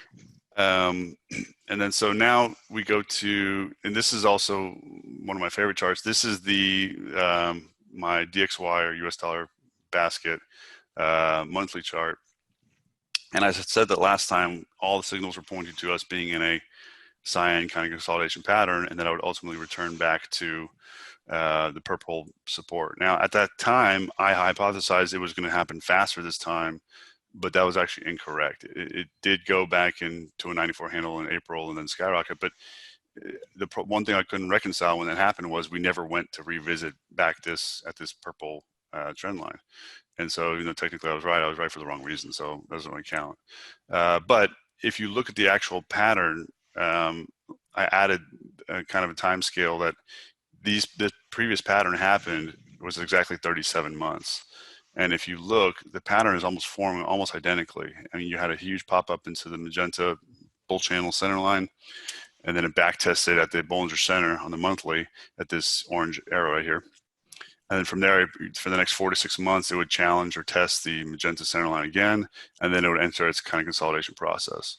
Well, if you look exactly what happened here, it had multiple tests of magenta, it back tested into the Bollinger Center line on the monthly, and sure enough, we're back retesting it between months 4 and 6, which is between last month and June. So we're now in that period. So if this chart is to back off and begin to consolidate, we'll have evidence of it here in the next roughly 30 days. But for anyone that was curious, however long that 37-month period is, that would put us at a potential bottom around 95 at March 2021. So it's kind of, the actual process I thought would be accelerated is actually happening almost on an identical time basis. So it's almost a mirror image. And if you look at the MACD. Okay, so you're looking for the lower magenta line to hold on this pullback.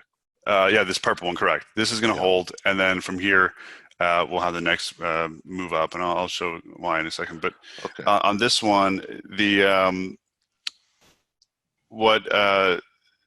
another thing that was interesting was that this huge spike out above the magenta was obviously a systemic shock because of the huge market crash. But when it regained back into the channel, that was a signal to me that the sign consolidation is still valid, and that this spike, if it couldn't break out above 103 before the Fed was, printing $2+ trillion worth of new issuance, how is it going to do it now? So obviously, to me, I think the Fed basically turning on the printing press is going to naturally it's going to be naturally suppressive and going to keep the U.S. dollar index down, because they're just going to have to be issuing so much debt to, between stimulus and I'm sure this first round is not the last. There's probably going to be more in the future here, but this thesis where we peak here and we kind of consolidate back into 95, roughly the 95 level by March. If you look back at the euro chart, that also coincides with euro forming some sort of a short-term bottom here and potentially up into the 1142, 1145 range if it's going to do that. I mean, it doesn't necessarily have to, but that would make sense. And for those that were curious, March is right around here. So it doesn't have to be a very aggressive, sharp upward move. It just could be potentially some sort of a potential bounce here and then lower. So back to the dollar chart. And if you look at the kind of MACD, it did the same pattern. It touched and then it bounced. It's doing the same with the purple arrows. Mm-hmm. And then the stochastics are also forming a very similar kind of high plateau and then a dip. Whether or not we get a second one, we'll see here soon, but it's kind of in the same sort of supporting this consolidation thesis. So ultimately, now that because the euro is 57.6% of this index, realistically speaking, what is going to cause some sort of a huge ramp here? And last time we spoke, I kind of hypothesized, obviously there would have to be some sort of global recession, and B, there is going to have to be some sort of a Eurozone crisis here in order for this sort of a ramp to happen. And when this ramp happens, that's when you see the real move to parity. So from there, we'll kind of go and I'll kind of obviously the number one dollar demand is U.S. Treasuries, second being petrodollar. So I think it's important to kind of get an update as far as bond updates and see how that kind of ties into the narrative given the macroeconomic backdrop. So this is actually the TNX chart I showed last time, and last time we were here, it was roughly around this time period. It was right here, and I said that we're going to bounce off this orange support line, similar to the 07 to 09 period. We'd have one big bounce up into a 13 moving average back test, and then from there it was going to flush to significantly lower lows, well below 1.4, which is where this orange line is. Sure enough, that same exact pattern happened. We bounced up into a monthly 13 moving average back test, and then it flushed. And at the time, I never could have predicted, 40 basis points or whatever it ended up being at the bottom. But, because so much of the world is in negative yielding debt, or, I knew that there was going to have to be some sort of artificial downward pressure pushing 10-year yields to all-time lows. And sure enough, that's exactly what happened. By definition, everyone asks, when is the bond bull going to end? Well, by definition, the bond bull has to end soon because all treasury bonds have $1,000 par value. So the closer you get to zero bound, the closer you're getting to that $1,000 par value. So I'm seeing signals like maybe one more pop left, but on yields, which is one more drop. I'm sorry, one more pop on bonds, which is one more drop on yields. But ultimately, we're getting pretty close to zero bound. There's really not much room left here to the downside, especially in the 10-year. Let me ask you this, Alex, with Sure. what the Fed did coming into what they have never done before, the corporate bond market, junk bond market, Sure. Have they taken away the bond market from us as far as it being a good trading vehicle? Well, here's the irony. So everyone touts how, the narrative is that they've stepped in and it kind of, but when you realize the Fed has yet to spend one single dollar on corporate bonds, that's the irony. They jawbone. That's right. That's true. They're just getting ready to buy ETFs, but they haven't done it. Good point. Officially they weren't supposed to start until June, and so now it's May 26th. So they're supposed to start next month. But ironically enough, by jawboning, what they essentially did was they brought a lot of private capital money trying to front run the Fed, and they rushed into corporate bonds. So almost recovered everything. Basically, yeah. I mean, the HYG filled most of its drop. The problem with that is it could potentially set up a much worse situation, because now all of a sudden that implicit backdrop is there. And what if the market chooses to call the Fed's bluff? What if there's another deterioration? Well, all that private money that rushed in, they're the ones that are going to be taking on the losses, ironically enough. So the bond vigilantes come in. Exactly. So to me, it's actually potentially they're setting themselves up for failure. They, by saying that, yet what they were trying to do was basically talk up the market. But if we have some sort of it did work. No, I have to give Powell credit. I mean, it definitely worked. I mean, they didn't have to spend a single penny yet. But the problem is, if we have some sort of a second down wave or second, credit crisis brewing. Yeah, and before the election, which I would bet my pretty dollar, there's going to be something before the election. What election? Exactly. All right, go ahead. But the thing is, the one thing the Fed actually did step in is they did step in to the Treasury market and actually start buying Treasuries, and that they had to, because obviously with all the new Treasury issuance, they had no choice. But it's interesting that the Treasury side is actually going to, in theory, artificially suppress these yields or depress these yields down. It's going to keep them down, because they basically are putting a floor into the Treasury market, saying we're going to buy anything, any Treasuries that we necessarily have to. Well, if that's the case, then it's possible they could pin Treasuries down at a relatively low level. And honestly, right now, bonds really aren't tradable anyways, to be honest. I mean, on the options side, the premiums are absurd. It's going to take a while of being kind of pinned at zero or close to it to kind of decay that out. So they did. They took that market away. I mean, they did. Unfortunately, they did, because all right. It was my favorite trading vehicle 2019. I mean, I can't tell you how many monster trades I had on it, and 10-year and 30 Treasury. Yeah. But unfortunately, that trade is, I think, based on just the premium structure alone, I mean, it could take 6 to 12 months for that market to come back. It's going to take a while. I have a theory that at some point, let me go back to this chart. Another possible catalyst for having such a huge ramp is Treasury yields actually having to pop off zero. And Europeans, the Eurozone and Japan obviously won't be able to do it, because they've never been able to do it, pop off zero. But there could be a scenario where not only is there a Euro crisis, but if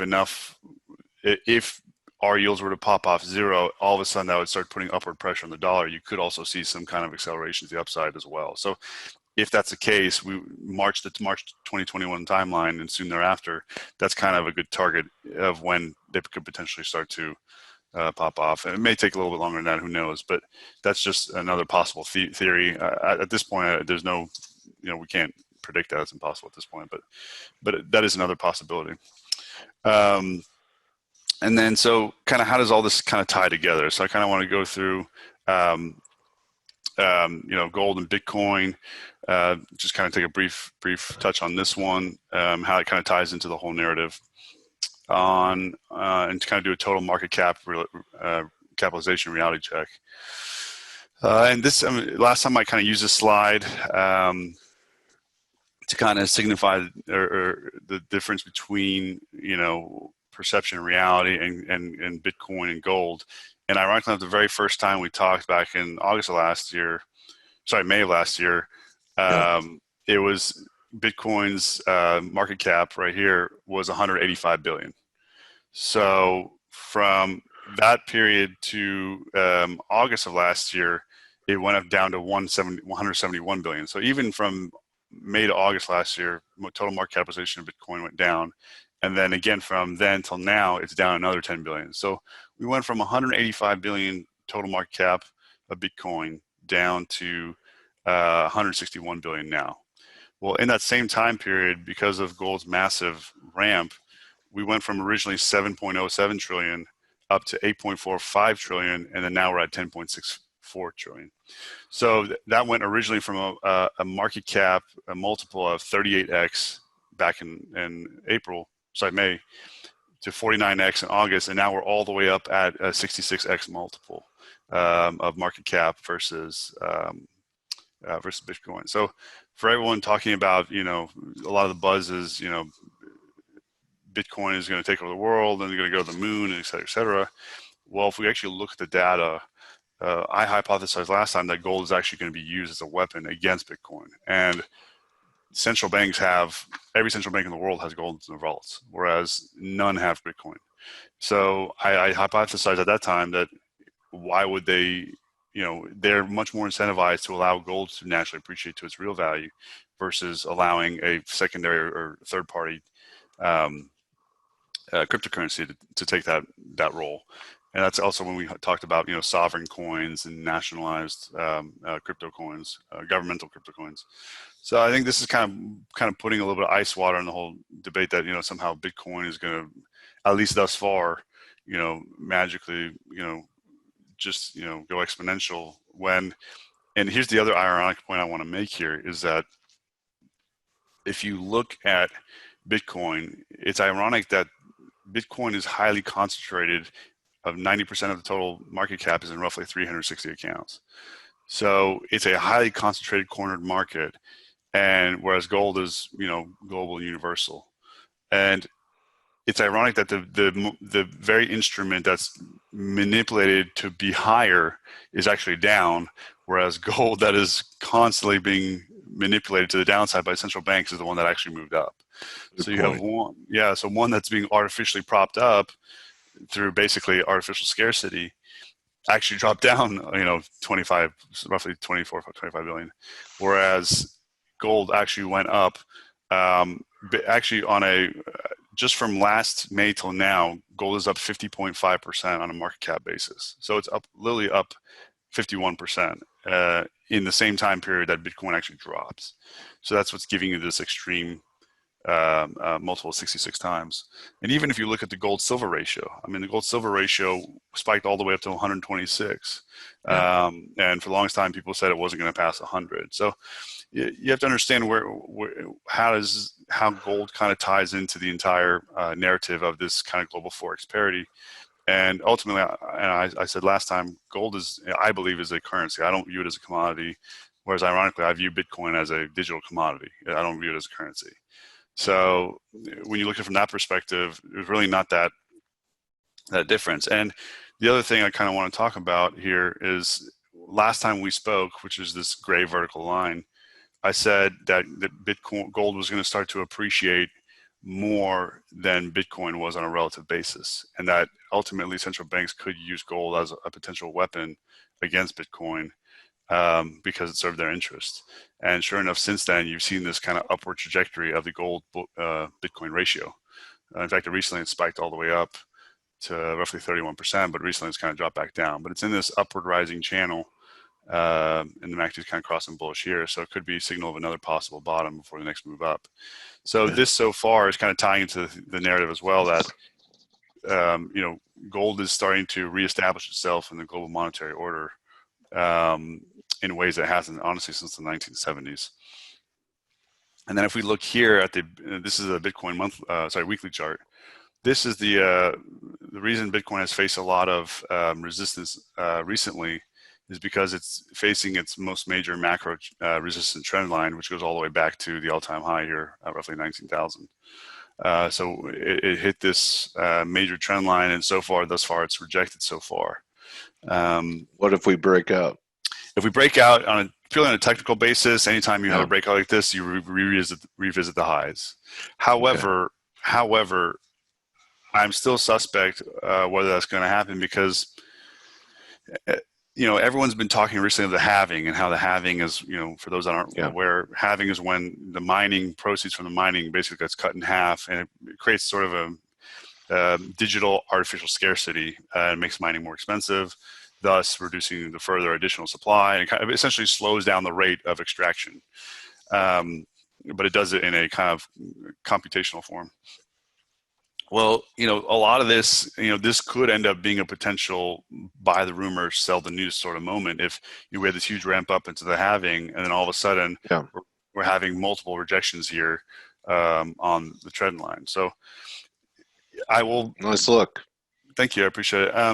And here's where my genuine belief is, that if this pattern continues to hold this trend line, and the 13 and 50 fail as support, which they haven't, and they actually cross bullish, but if they do fail and Bitcoin starts to drop back towards the 200-day moving average, that would be a very big red flag or warning signal, not only for crypto, but that it would also further support the thesis that gold is actually going to be used more as a weapon against crypto by simply reducing the desired demand for it, because gold will be outperforming it. So if you see, if you're, every time the Bitcoin has hit the 200-day monthly average, weekly average, it's held support. It did it here back in this period, and it did it also here back in this period, and it's held every time. If there were to be a third test and it would be a failure, that would be a much more dire signal. I'm not saying it's necessarily going to happen yet, but just be aware that a breakout of this purple line needs to happen soon.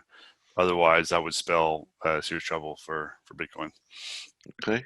And then on the next chart, I wanted to go through kind of a macro convergence and talk about combining all these together, and how does that kind of tie in into the entire narrative. Well, obviously, from part one, I got a lot of really positive feedback from the analogy that I used, which was actually the solar system analogy, and everyone said it made perfect sense. And so I kind of wanted to touch back up on that. And for those who weren't there, or didn't view it, I hypothesized that this is essentially an analogy for what is the global currency order. We have the sun, which is the US dollar, then you have all the small planets, which are essentially, Canadian dollar, Aussie dollar, and so on and so forth. Jupiter would be euro, Saturn, pound, and then, yen, and so on and so forth. Well, how does this kind of tie in? Well, I said at the time that... What's Planet X? That's a good question. I don't even know what that would be. I know some kind of maybe New Zealand dollar. All right, buddy. I don't mean to knock the Kiwis out there, but they sure handled COVID pretty good. Yeah, they did. I mean, it's nice being an island in the middle of nowhere. But the last time I showed this in part one, I kind of made an off-the-cuff comment that, well, where's gold on this? Well, gold would actually be the Milky Way galaxy, because that's what everything is kind of rotating around. So I kind of wanted to bring that into the narrative now, and this is the Milky Way galaxy right here. And if you look, this kind of white dot area is roughly where we are, roughly speaking. And so, currencies are essentially rotating around what is ultimately, the universal peg, which is gold, which is right here at the center.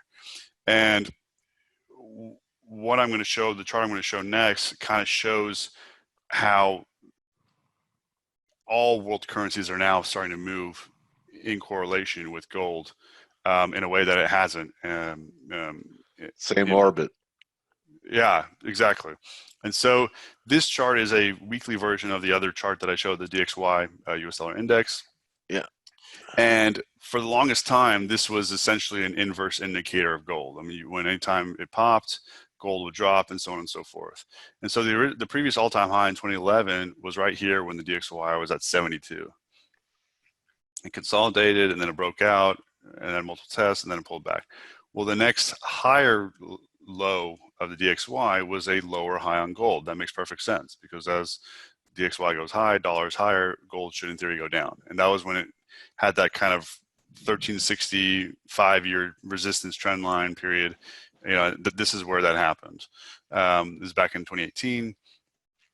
And then from there, gold popped up, and then, DXY popped up, and gold started to trail back down to 1162 or 1163, which was the recent low. And then, everything was starting to line up. Then all of a sudden, after we spoke in August last year, something happened. The actual gold actually basically hitched itself onto the treasury train and started trading lockstep with US treasuries.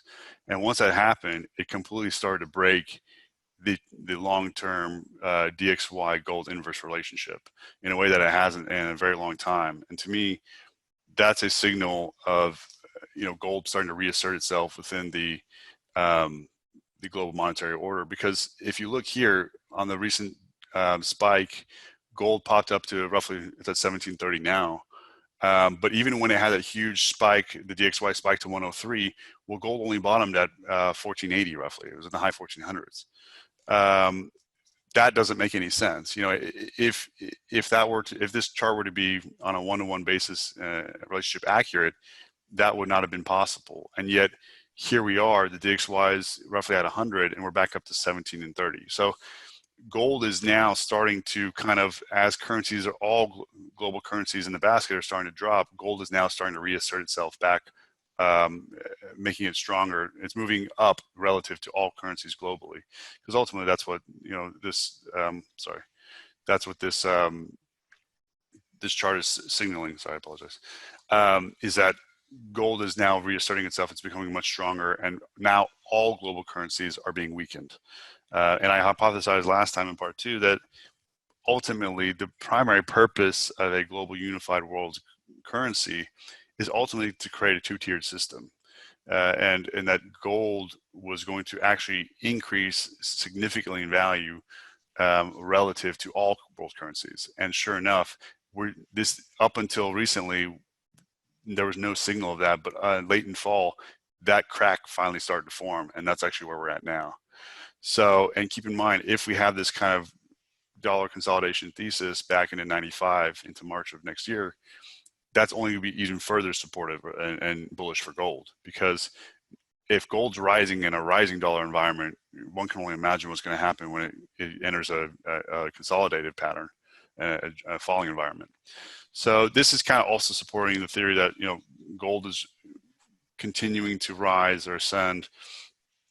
And this is actually another really kind of one of my secret charts I never really showed before. This is the first time I'm showing it, but this is the gold DXY relationship. So this is gold versus all the basket currencies in the basket to kind of get more of a global price of actual gold. And it's obviously done in a ratio form. But when gold previously peaked in 2011, the DXY, it was a ratio of 26-1. Yeah. And so for all those people that say that gold is extremely overvalued, well, if you look now, it's currently only at 18-1, even though it's knocking on its previous all-time highs. It's just around the corner of roughly 1920. So we're not that far. We're within shouting distance of it.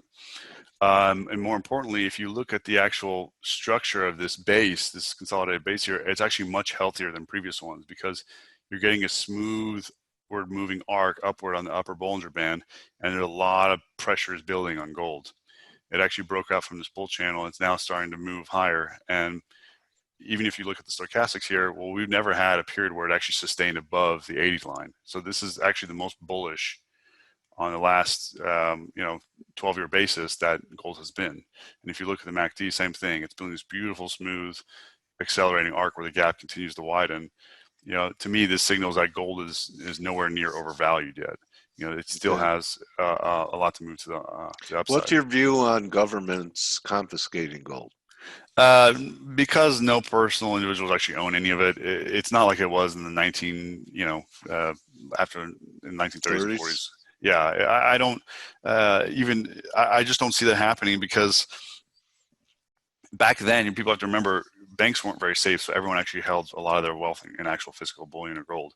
No one's doing that now. Less than 0.1% of the population actually has any physical gold. So it's really not advantageous to do so. If anything, they would be more inclined to use gold as a weapon against crypto, because crypto is something that they don't actually have complete control over, at least not yet. So to me, the whole confiscation narrative, I know it's happened in the past, but to me, it was a different period. It was a different time. I don't think it's necessarily correlated to modern times. Okay, and plus, because of GLD and ETFs and other structures like that, there's really no point. I mean, anyone can just go, and that to them, that's still a financial instrument. So I don't think it's really going to be an issue. So if you want to buy it, hold it. Coffee cans buried in the backyard like years ago, huh? Yeah, exactly. And then if we kind of, one more chart here is the gold to bond ratio, or gold to TLT. And if we look at the previous all-time high in 2011, it was at an all-time high ratio of 22-1. Well, ever since roughly 2015, gold and bonds have basically been lockstep in this very tight, narrow trading range. And so on a relative basis, gold is not overpriced to bonds, not even drastically. Now it's 10-1, whereas it used to be 22-1. And so because gold is essentially trading in lockstep with treasuries, it's acting as a proxy of treasuries at the moment, of U.S. treasuries. But the difference is that gold, Dale, I'll ask you a question. What are the key differences between treasury bonds over gold? What is the benefit normally in a normal market? Yield. That would be yield is correct. Yield is one of them. And the other major difference, for those unaware how storage. Well, liquidity is another one, but the big difference is that treasury bonds have a maximum par value of $1,000. So, for those that aren't aware how treasuries actually work, you buy a 10-year bond for $980, and over 10 years it appreciates from $980 to $1,000. That's a 2% yield because it went up $20. Right. So unlimited in gold. Correct. So so if you have no yield right now, which both gold and treasuries have none, and gold is capped at 1,000 par value, whereas bonds, treasury bonds, but gold has an infinite upside. I hypothesize that a significant portion of treasury demand is actually going to overflow into gold, and that's also going to help further ramp it up to the upside because. I'm getting a question, segue, a great segue on that. Sure. Do you have a price target for gold in March? Yes, I do. 2021? So by December 31st, 2021, I expect gold to exceed 2,100. My actual target's higher than that, but that's just kind of a general target. I do think you don't want to say 5K, do you? Well, I actually don't think gold will exceed 2,500 until there's a global reserve currency officially established. Okay. So 2,500 has always been kind of my cap on that. But if you go, hypothetically speaking, I'm not saying this is a target, but if you were to, this ratio used to be an accurate calculator because you used to be able to basically take the ratio, multiply by what you thought DXY would be at, and you would get an ultimate gold price target. So if someone's saying, okay, go ahead. I'm sorry. Go ahead. So what happened? So if we were to do a peak of 26, and you would multiply that by, say, hypothetically, whatever DXY of in the 90s, you come out with 2,444. So you can use this ratio, but I'm not necessarily saying that's a target. I'm just saying, but to me, I think within the next 12 months, you will see over 2,000 for sure by March of next year. May of next year, which also ties into that March 2021 consolidation thesis. So at some point, gold will kind of peak in that area, and then I think it could even be higher than 2,000. It could be 2,100. My personal target is more in the 22 handle, to be honest. Okay. But I think by December 31st, 2021, we should be over 2,100. Someone's making the case that bonds have infinite value if rates go negative. So I'm glad you brought up NERP. Negative interest rates is, in theory, you are correct. Bonds can go above a par value of 1,000 under negative interest rates. Obviously, a lot of European debt did that. But as a part of my thesis last time, I hypothesized that the Fed would actually choose not to go negative. And the reason is negative never worked in Japan. It never worked in Europe. So now we have multiple case basis where it just didn't work. So for them to use that, unless it was an absolute last resort, I view it highly unlikely. And more importantly, if the gold is supposed to be the foundation, if the US dollar is supposed to be the foundation of the global reserve currency, by definition, it would have to be roughly higher, a little bit higher, or more attractive, appealing for other sovereigns to kind of tie on to. So I think by definition, it has to stay a little bit in a better valuation range versus Eurobonds. Okay, I can't let a thinker like you go, Alex, without asking you how this COVID-19 is going to play out. 100 years ago, you know, people thought it was over on Armistice Day, and they went out and reopened their society, and there was a big second wave. You have any view on what's going to happen here? Yeah, so if you actually look, I mean, you can see some kind of antiquated charts they did back then, but there was basically an initial small spike. There was roughly a 4 to 6 month pause, and then you had a huge, massive secondary spike, which was roughly 2.5, 3 times of the original. Now, keep in mind, that secondary wave happened in a period where it took you 2 weeks to get anywhere on a boat. So ironically enough, our globally integrated transportation system could potentially it accelerates that process even more so. You know, a lot of people think it's just the flu, and I'm not going to take either side of that debate, but you know, I have family friends who they've lost 4 people in their family from COVID, and they said it is not just the flu, it is a very serious disease. Many of them were young and healthy with no pre-existing conditions. So to me, you know, this is the fact that we're kind of throwing caution to the wind here by opening up haphazardly, prematurely. I think almost in some ways will probably increases the likelihood of some sort of secondary wave happening, ironically enough. So, I mean, the more prudent thing would have been to have stayed closed longer, but obviously with election coming up, politicians... You think it was an act of nature? So if you actually look on the CDC website, I can't believe they still left it up, but they put out essentially an ad or a notice that they were looking for trainees in May of 2019 for the level 4 biolab in Wuhan. They were launching a new program, a bioweapons program, like a biohazard program, and it's still on the official CDC.gov website. And so they were actually seeking to launch this level 4 lab, they never had a level 4 lab before. This is the first time they've done it in China. And coincidentally, 3 months later, you know, or 4 months later, we have a massive outbreak. I think what happened was, the reason why China immediately shut down Wuhan and closed down 60 million people immediately was they knew something had leaked out. Now, I don't think it was intentional. I don't think it was an attack. I don't think any of this kind of conspiracy theories. I think it's just sheer incompetence and stupidity. Like, they basically got arrogant and thought they started playing with a weapon they do not know how to control. And you know, anyone that's done manufacturing in China, and I did in a previous lifetime, the quality control is terrible. I mean, it's just, they have no understanding of quality control. It sure speeds up the process of giving up our civil liberties, of being traced and surveilled and everything. So, you know, that's the kind of thing that makes. And I'm actually going to tie into that kind of here in a second, and I'll kind of explain here a little bit further. But I kind of want to get through this last part here. So ultimately, you know, going back to gold is essentially reasserting itself into the monetary order. And in this process, gold will become a key player in a post-senior currency world. And ultimately, I think their ultimate goal is to create a bipolar wealth world. And that's essentially what they're trying to do, because, you know, central banks, global elite, they store a lot of their wealth in actual gold. And by creating a 2-tier system, you can thus allow gold to appreciate virtually exponentially. Now, I'm not saying it's going to go exponential, but there's no upward limit, because right now, if gold were to spike, it would send a major bearish signal to the dollar and it would cause all kinds of chaos. Whereas if everyone is on a singular currency and gold goes to the moon, it's just treated like any other, you know, asset class. Yeah. So to me, I think that's part of the ultimate goal. And moving forward, it's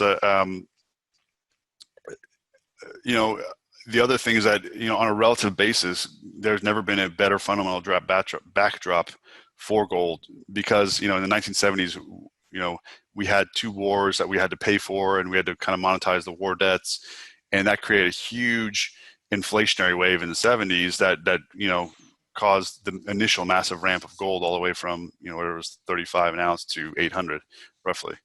So, and so, although we're not actually in war, to me, in many ways, Corona is like a war footing, because the amount of money we're printing is even larger than anything we've ever printed for any war before. So, to me, that kind of ties into the narrative that, you know, 2 tier system, you know, gold is essentially reasserting itself into the monetary order. And ultimately, I think their ultimate goal is to create a bipolar wealth world. And that's essentially what they're trying to do, because, you know, central banks, global elite, they store a lot of their wealth in actual gold. And by creating a 2-tier system, you you know, gold is kind of moving into kind of a post-corona world, or sorry, post-unified world, and currency-wise, it's going to increase in importance.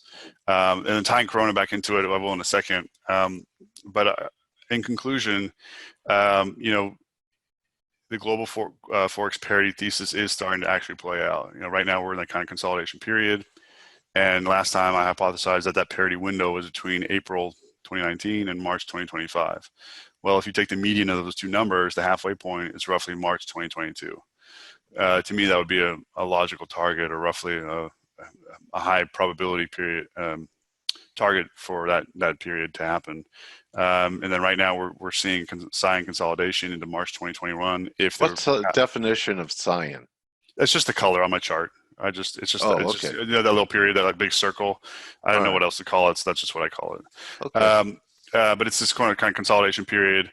And you know how we said it was going to kind of consolidate into March 2021. If the pattern repeats identically the same as last time, that's when it will happen. So that's it. And based on what we're kind of seeing, it kind of ties into one another. And then ultimately, gold is still very cheap on a historical relative basis compared to bonds, you know, DXY, and so on and so forth. And ultimately create essentially a two-tier world wealth system of SDRs, of which everything else is based off of, and then ultimately gold. So that's kind of the narrative. But going back to the corona, to me, there is a dangerous precedent being set here from a kind of global monetary system standpoint. A global kind of political infrastructures that never before in human history have the global elites had so much power in such a short period of time. And I'm very suspect they're going to want it, once they've tasted that fruit, that they're going to want to just give it away. I don't see how that's possible. Furthermore, they really don't like the current president at all. I mean, in many ways, they view him as a fluke, as an accident, or kind of a monkey wrench in all their plans. So I would be shocked if we don't see some sort of secondary reaction, or, you know, rhetoric popping up between now and the election. Obviously, China has recently re-entered the argument, or the narrative, that, you know, there's another potential friction, you know, geopolitical friction, or potentially trade war consequences of this. So you see the possibility of the Cold War between China and the U.S. turning into a hot war? I mean, we're selling arms to Taiwan, we're delisting stocks, we're putting companies on blacklists, we're accusing them of the virus. Could this, you know, did you ever hear my poem about Corona? You ever No, I didn't. No, I didn't read it. Corona, Corona, fear that I'll own ya. Born in a lab in China, spreading so I'll find ya. No one is safe, not even a king, and it will be the excuse for everything. I mean, it is definitely being a very convenient backdrop. I mean, like I went back to the debt portion of the discussion. You know, they're literally trying to create exponential debt in order to justify, you know, forcing everyone to essentially adopt a new special drawing right. And so that's the way special drawing rights are constructed, is to essentially be a supernatural form of debt, so that once they own you based on debt, then they kind of slavery basically is what it is. Yeah, it's financial slavery. So, bondage. Debt is bondage. So this is what you do. Yes, correct. All the markets you cover. And do you have a website now where yes, I do. To so initially, when I started Charts Coach, it was originally just designed to be, you know, kind of like educational technical analysis platform. But I mean, there's kind of grown exponentially since, and it's kind of grown into actually a kind of financial market content platform. So, you know, I do a lot of different macro articles. A lot of the stuff I do here for currencies, I also do for like geopolitical. And this is some of the recent articles I did. I did a 30-page article on crude oil. It discusses, you know, the history of oil, Middle Eastern governments and how sovereign crises they're in, potential fracturing of OPEC. It goes into, for those that have studied Matthew Simmons, it kind of discusses peak oil extraction. It just explains the friction between Russia and Saudi and the U.S. And then it was so popular, people requested a second one, so I did a second one called Twilight in the Oil Patch. It was a 15-page article, and it kind of tied in Texas Railroad Commission, and kind of discussed long-term peak, post-peak technical targets for oil. So if you want to look at those, you can do. I also discussed like a lot of job reports, you know, key sectors that are going to be impacted by 30+ million jobs, real estate, subprime auto, consumer debt, and et cetera. And then, future upcoming reports, I'm going to have a kind of an addendum to today's webinar with 4K resolution charts coming out next week, and kind of goes more in depth with a lot of things we discussed today. Obviously, I didn't want to take up too much time. And then I'm going to do a 50-year macro analysis of gold, kind of tying in a lot of the things, the motifs we talked about today. Where'd you get that picture of me standing in front of the bank? Anyway, Alex, another great presentation by Trading Warrior Thank Brothers. you, and I appreciate it. So Twitter, we know this is your Twitter handle. Do you have a Correct. website address? Yes, that's it.